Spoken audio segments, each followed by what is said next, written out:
कभी नोटिस की है ये बात कि कुछ डिसीजंस ऐसे होते हैं जो हमने सोचे भी नहीं होते, फिर भी हम उन्हें कर रहे होते हैं। कभी ऐसा लगा है जैसे बिना कुछ बोले कोई आपको पुश कर रहा हो और बाद में आपको समझ में आता है कि कुछ गलत था? ज्यादातर लोग ये नहीं समझते कि इन्फ्लुएंस हमेशा लाउड नहीं होता है, वो छोटी छोटी चीजों में होता है, किसी की साइलेंस में, टाइमिंग में या रिएक्शन में। और जब तक आप नोटिस करते हैं, डिसीजन ऑलरेडी हो चुका होता है। ये कोई मैजिक नहीं है, ये साइकोलॉजी है। वही साइकोलॉजी जो लोग रोज इस्तेमाल करते हैं, आपके साथ, ऑफिस में, रिलेशनशिप में या किसी भी तरह के अरीना में। Welcome to behind the mind. आज हम बात करेंगे 7 ऐसे साइकोलॉजी ट्रिक्स की जो रोज आपके खिलाफ काम करते हैं।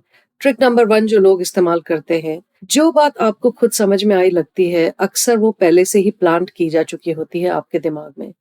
आइडियाज हमेशा सीधे नहीं आते, कभी कभी वो कॉन्वर्जेशंस के थ्रू या सजेशंस के थ्रू आते हैं, या कभी कभी बार बार रिपीट कर करके कोई आइडिया आपके दिमाग में डाला जाता है। और जब आप फाइनली डिसीजन ले लेते हैं तो आपको ऐसा लगता है कि ये डिसीजन तो मैंने खुद लिया, ये तो मैंने खुद सोचा। दूसरी ट्रिक जो लोग इस्तेमाल करते हैं वो ये है कि आपकी तारीफ करना।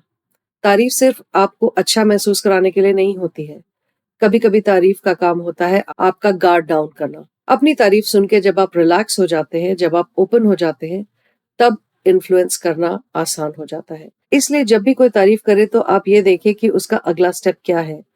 अगर वो आपसे कोई चीज मांग रहा है या किसी चीज की उम्मीद कर रहा है तो जरूर समझ जाए कि तारीफ इसलिए की गई थी। तीसरी ट्रिक जो लोग इस्तेमाल करते हैं वो है अर्जेंसी क्रिएट करना। जब कोई चीज बहुत अर्जेंट लगने लगे तो समझ जाइए कि कोई आपके फैसले को तेज करना चाहता है। अगर आपको ऐसी बातें सुनने में आए कि अभी डिसीजन लो, बाद में चांस नहीं मिलेगा, जल्दी करो, तो समझिए कि अर्जेंसी क्रिएट की जा रही है, क्योंकि अर्जेंसी अक्सर नेचुरल नहीं होती है। उसे क्रिएट किया जाता है ताकि आप सोचने का टाइम ना लें। याद रखिए, प्रेशर में लिया गया डिसीजन हमेशा किसी और के फेवर में होता है, आपके फेवर में नहीं। चौथी ट्रिक जो लोग इस्तेमाल करते हैं अक्सर वो है कि वो आपको लगने देते हैं कि चॉइस आपकी थी। ऑप्शंस लिमिटेड होते हैं, नैरेटिव पहले से ही सेट होता है और आप चूज कर लेते हैं ये सोचते हुए कि चॉइस आपकी थी। पर चॉइस और कंट्रोल दोनों एक चीज नहीं होती, इस बात का ध्यान रखें। आपको ऐसा लग सकता है कि चूज आपने किया है, लेकिन उस चीज को कंट्रोल कोई और कर रहा था। पांचवी ट्रिक ये है कि मेजॉरिटी के साथ मिलके हाँ में हाँ करवा लेना, किसी बात को मनवा लेना। जब सब एक ही बात कर रहे हो तो ये सोचना जरूरी होता है कि क्या मेजॉरिटी के साथ तो नहीं जा रहे। मेजॉरिटी का कॉन्फिडेंस अक्सर क्लैरिटी का प्रूफ नहीं होता है। लोग लोगों को फॉलो करते हैं और गलत डिसीजंस ग्रुप के साथ नॉर्मल हो जाते हैं।